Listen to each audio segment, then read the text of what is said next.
New homes are beautiful. They're fresh, modern, and full of that new home smell. But here's the thing, they are not always the best choice. In fact, you might regret buying a new construction home if you are not aware of some really important things. So if you're thinking about going that new build route, this video could save you tens of thousands of dollars and a whole lot of stress. Let's dive in. Let's kick things off with the most obvious, and that's price. New construction homes usually come with a premium price tag. Why? Builders are selling a product that's never been lived in before. They're paying for new materials, modern designs, brand new appliances, energy efficient upgrades, and that allure of it being brand new. But here's the catch. That premium can significantly limit your flexibility. I've worked with buyers that were so stretched to get into this new construction home that they had nothing left for landscaping or window coverings. Yes, neither of those are included in the price of that new construction home you're buying. And then there's the furniture that they were going to need for this new home that they were buying. And unlike resales where the price is often negotiable, with new builds you're locked into the pricing and often required to use their lender and title to get a tiny bit of a credit. Now, whether the builder negotiates with you or not on the price or any incentives does have to do with how the market's doing overall. Like currently, builders are negotiating a little bit on pricing and offering some incentives, like rate buy downs. But you do have to use their lender and title to actually get these. And even with all of these, be careful that you don't get sucked into something that is just too much for you. Make sure you're looking at things apples to apples, because even with the rate buy down, the price could be higher and not save you any money.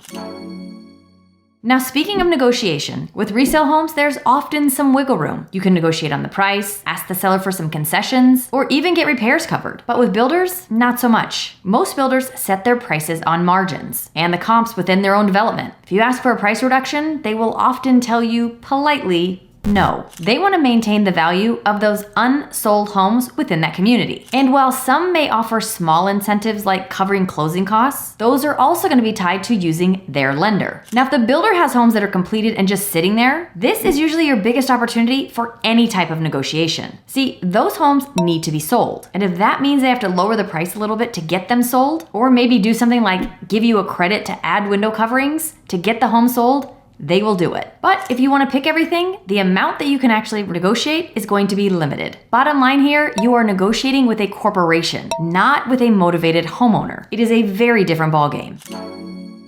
Here in the Phoenix, Scottsdale area, if you are wanting to buy a new build, well, those homes need land. And that land here is typically found in the outskirts of town. That means you're often choosing a longer commute for work and possibly fewer nearby amenities, all in exchange for a newer home. For example, here in the Phoenix area, many of the bigger new home communities are being built in places like North Peoria, Buckeye, Queen Creek, or maybe on the outer edges of Gilbert. All beautiful homes. But from these locations, it can take 30 to 40 minutes to get to downtown Phoenix or even downtown Scottsdale. And for those that really want new construction here in Scottsdale, but want to be close to everything, that is really tough. The only new construction in Scottsdale is farther out, and about a 20 to 25 minute drive to places like a grocery store one way. Again, beautiful homes, and some with amazing views, but they are not very close to some of the things that people go to every single day.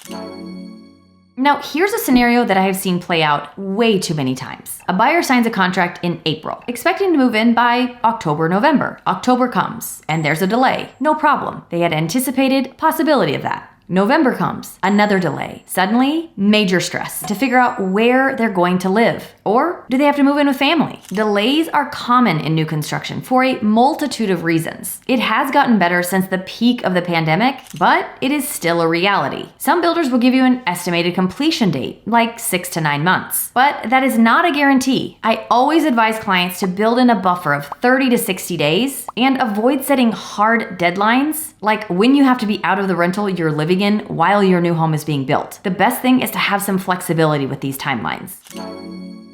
Now, even if your home is done, the community likely won't be. You could be living in a construction zone for the next few months, or even years. That means dust, noise, nails in your tires, and constant truck traffic. Not exactly the peaceful, polished neighborhood that you had envisioned. Now, here is something that you need to know and many forget to ask about. The amenities like the parks, the pools, tennis courts, clubhouses, all of those things that were in the glossy brochure, they might still be under construction long after you've moved in. So you will want to ask about those HOA fees. Sometimes they will reduce them until those are completed, but not always. Then there is the continued construction in your brand new home. See, when you close on the home, there will probably be some things that are not 100% complete. The builder's gonna have to come back to finish them. Sometimes that list is going to be long, which means you will likely feel like you have a new roommate in your home because they are constantly coming and going, working on completing those last minute things. But that doesn't mean that you can't close on the home. And by the way, the builder will not allow you to push the close back any farther. They set the close date, not you. Now, there's a big misconception that new equals quality or perfect. Unfortunately, that is not always the case. Some builders use top-notch materials and experienced crews. Others, they cut corners to save costs and speed up timelines. And it shows. I've walked through new home construction with uneven flooring, cracks in the drywall, poor insulation, and plumbing issues. And some of the issues are things you would expect on a 30-year-old home, not one that's supposed to be move-in ready. And don't always think that everything is covered just because there is a warranty. Many of those warranties are limited, and sometimes getting the builder to fix things can be really frustrating. This is why I always recommend anybody buying a new build get an inspection from a third-party inspector. Yes, even for new builds, do not skip this step. That inspector should be doing a pre-drywall inspection as well as a move-in inspection. And if the builder will only allow you to use an inspector from their pre-approved list, that is a red flag. You should be able to hire the inspector that you choose.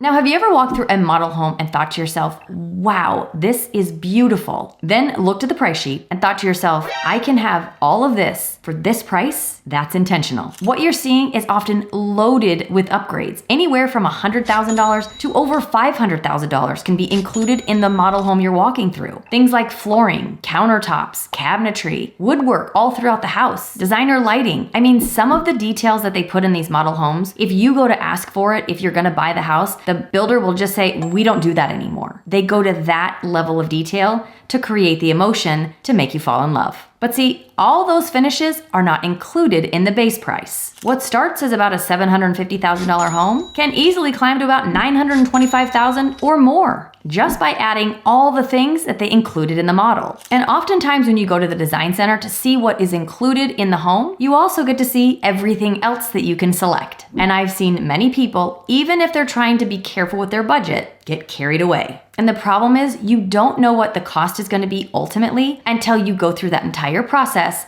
and they have the time to price everything out for you. Then, once you see the total, buyers are often shocked and have to go back and start subtracting things that they had already selected. See, the builder markup on a lot of these things is really high. I usually talk with my clients about the items that you really want the builder to do and then some of the items that you can wait until after you move in and really save money on.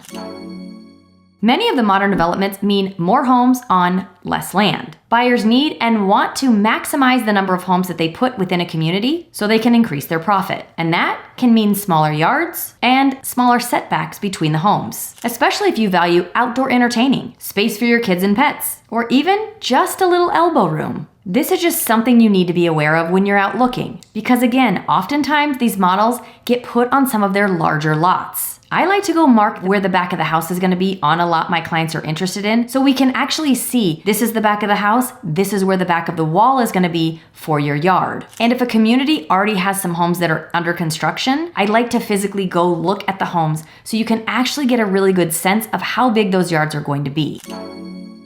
Now, most new communities come with an HOA, and that's not inherently bad. HOAs help maintain curb appeal, enforce rules, and fund shared amenities. But the downside, fees can be steep and rules can feel a little excessive. Now, some HOAs regulate everything from paint color to landscape to whether you can leave your trash cans out overnight or park a truck in your driveway. And if you're hoping to get solar panels, install a pool, or customize your front yard, you'll likely need approval, which sometimes is not always easy to get. You will also want to understand how any special assessments or increase in fees is handled. So as painful as it is, read those CC&Rs.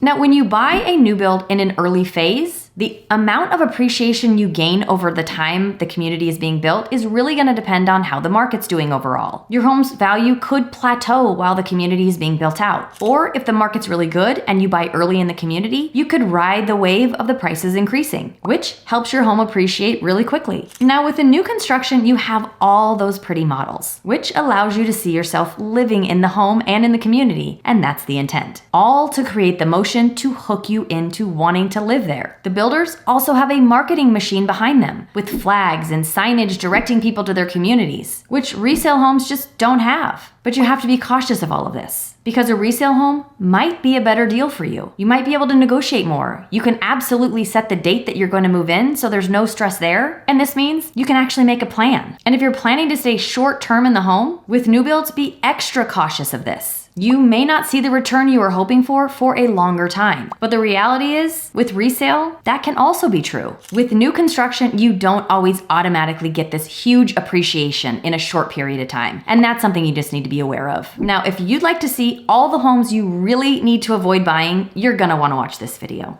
As always, I thank you for watching, and I'll see you next time.